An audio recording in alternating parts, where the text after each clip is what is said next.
Syria went public about the airstrikes, Israel was forced to put forth an official justification, and they're now claiming that these attacks targeted a shipment of missiles headed for Hezbollah in Lebanon. However, some analysts believe that the real motive was to derail Syria's recent progress in their fight against foreign militants who've been entering the country from Lebanon. Hezbollah, which is the most powerful military force in Lebanon, has sided with President Assad's government in what they say is a war against foreign-backed terrorists, and on May 1st they indicated that they may directly intervene in the conflict. Russia has also taken the side of the Syrian government, repeatedly calling for an end to external interference and warning that US plans to increase material support to the rebels could have grave consequences.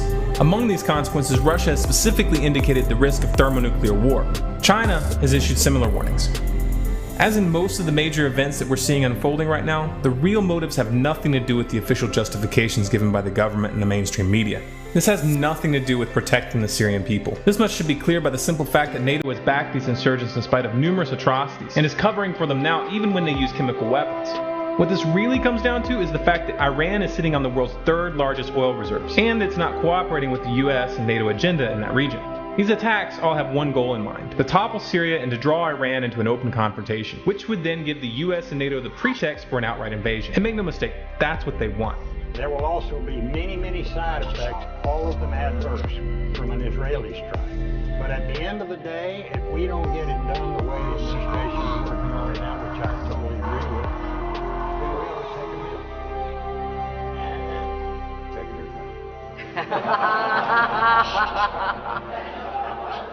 a Well, we're working hard.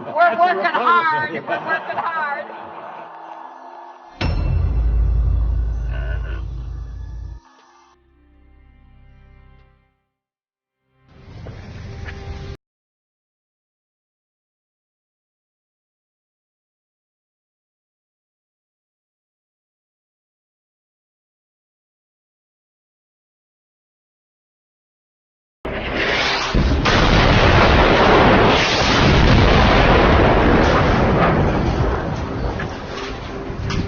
Allah Akbar. Allah Akbar.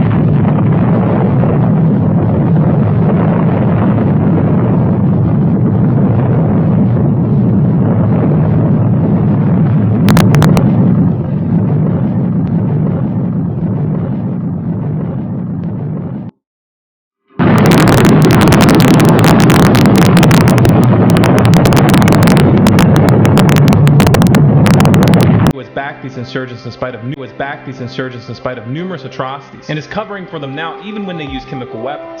What this really comes down to is the fact that Iran is sitting on the world's third largest oil reserves, and it's not cooperating with the US and NATO agenda in that region. These attacks all have one goal in mind: to topple Syria and to draw Iran into an open confrontation, which would then give the US and NATO the pretext for an outright invasion. And make no mistake, that's what they want. There will also be many side effects, all of them adverse, from an Israeli strike. But at the end of the day, if we don't get it done the way the administration is working right now, which I totally agree with, then we ought to take a meal. Well, we're working hard. We're working hard.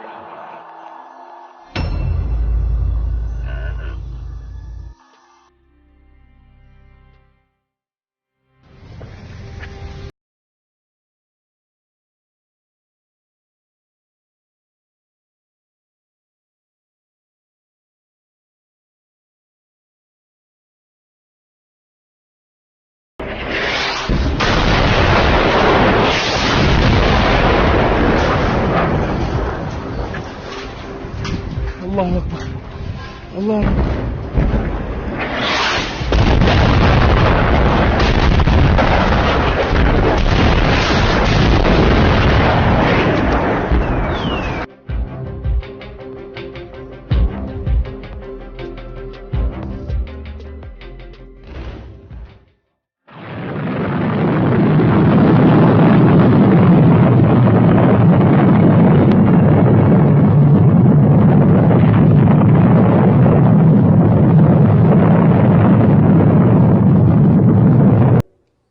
and could be seen there until it was taken away. The First World War, to overthrow the power of the Tsars in Russia, protector of orthodoxy, and bring about an atheistic communistic state. Did that happen? Yes. Now that was written long before this event. Long before this event. This was written in 1871. This war broke out in 1914.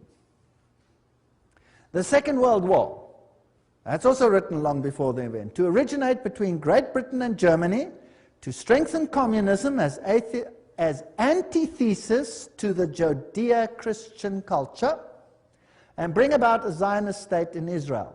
Did it achieve this objective? Yes. In fact, after this war, Israel, in its present form, was reinstated under the protection of Britain. And then, interestingly enough, a Third World War, a Middle Eastern war involving Judaism and Islam and spreading internationally. That's fascinating. Is that on the cards, or what do you think? Certainly sounds like we are on track.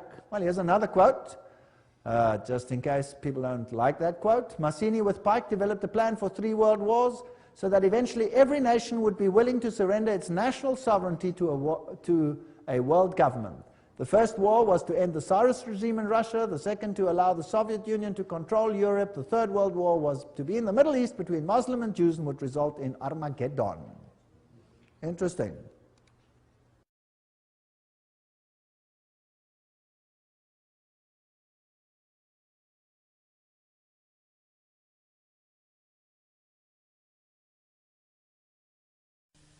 He said, he pulled up a piece of paper off his desk. He said, I just got this memo from the Secretary of Defense's office. It says we're going to attack and destroy the governments in 7 countries in 5 years. We're going to start with Iraq, and then we're going to move to Syria, Lebanon, Libya, Somalia, Sudan, and Iran. I said, 7 countries in 5 years. I said, he said, yes, sir. I said, well, don't show it to me. He was about to show it to me. He said, the right to a preemptive nuclear strike against China is now part of U.S. law. We've learned that the North Korean state TV has announced that the North Korea's leader has signed off on a plan to put his rockets on standby for firing at U.S. targets, both in the Pacific and right here in the U.S. mainland. The U.S. government is operating on the assumption that there are 3,000 miles worth of tunnels crisscrossing China, allegedly containing 3,000 nuclear warheads. But I want to go right to the Syria story. Russia putting battleships in Syria, and I think you have reports that they're being joined by China and others. What is going on there? We've got most of America's ballistic submarine fleet operating in the Pacific. We've also got more U.S. ships moving in that area. The Pentagon all the while promising to contain China and now planning for what they say a possible nuclear strike. Well, that's not exactly going to help already strained relations, is it? But there is genuine concern over a new missile North Korea unveiled at a parade last year. That road mobile missile would have the capacity to reach the United States. That's a different type of missile from the one that was tested back in December. And because it's road mobile, I think that it has raised concerns. Combined air, land, and sea involving Russia, Black Sea Fleet elements, Air Assault Division, Spetsnaz troops, and Iran and Syria, and to be joined by China, warships from China. That also includes the very likely scenario where Iran and China have already received permission to pass warships through the Suez Canal. To my knowledge, this is alarming for the whole region, but especially Israel. They're also deploying major combat elements, Larry. I'm told Air Assault Division, Combined Arms Division, the Marines from the Black Sea Fleet are on their way to Syria right now. This is boots on the ground. There'll be perhaps 400 aircraft involved. In addition, specialists, Spetsnaz, GRU units, everybody out there who knows about special forces, this is the Russian equivalent. These are veterans from the Chechen guerrilla war. The scenario they're entertaining is in the event of a NATO intervention from the west or north in Syria. You see, they're making it very clear there will be no military option for the United States. So there is no option for the U.S. at all. This is a severe setback for the Obama administration. When and if this military exercise takes place, it is clearly in the face of the Obama administration's negotiations with Iran. Putin has played a very strong card. All right. Well, now on to the latest news out of Syria. There are reports that Syrian President Bashar al-Assad might be preparing to use chemical weapons in his war-torn country. Both the United States and Western allies have warned the Syrian government that Assad will be, quote, held accountable if his forces use those weapons against the rebels fighting his government. Now, this is also the story being told to the American people, that Syria's stockpile of chemical weapons is dangerous and could be deadly. Sound familiar? Well, if it does, that could be because you heard similar talk a decade ago in the lead up to war with Iraq. Danger to our country is grave. The danger to our country is growing. The Iraqi regime possesses biological and chemical weapons. Weapons of mass destruction. Weapons of mass destruction. Weapons of mass death. Every statement I make today is backed up by sources, solid sources. These are not assertions. What we're giving you are facts and conclusions based on solid intelligence. Well, not questioning these assertions and that solid intelligence is regarded today as one of the biggest media fails in history. And yet there's a possibility we're seeing something similar with Syria, that this alleged movement of chemical weapons could mean the West can and should get involved. This was made abundantly clear today as the latest news came out regarding the turmoil in the region.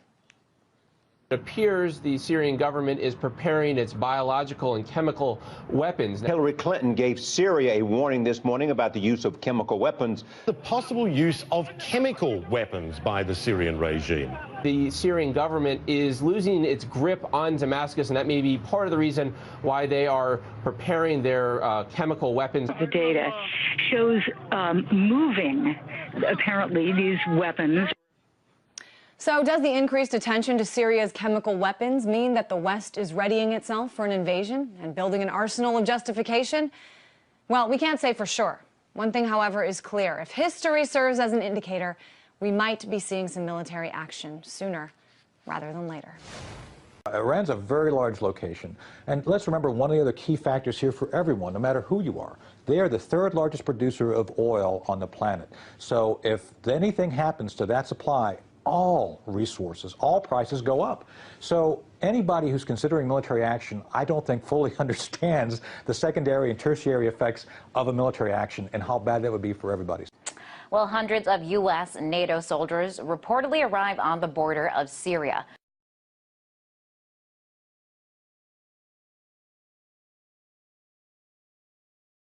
Isn't there a danger, though, that despite what's happening domestically in Syria, this could actually turn into a regional conflict? Already we've seen 5 people killed in Lebanon, a Turkish jet shot down recently. While this bickering goes on amongst those world powers, as they call themselves, is there not a danger of it spreading much further now beyond Syria's borders? Well, if you look at the planning, if you're in the Pentagon right now, or in any of the top think tanks in the U.S., or even a year ago, the plan is, Bill, the plan is regional destabilization, okay? The U.S. Embassy has drawn up plans as far back as early this year and is already organizing plans as far back as April to evacuate 20,000 American citizens from Lebanon and embassy staff and NGO workers, okay? This is really happening, okay? You haven't read about it, but it's on a very good source from in Beirut that it is happening.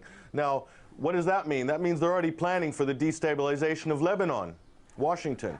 So is this good news for Lebanon? No, it's not. Okay, Patrick, just briefly then, what is the end goal for all of this regional destabilization? What's the main aim here, just briefly, from your point of view? The door is open for an attack on Iran, and that is the precursor to World War III as we know it.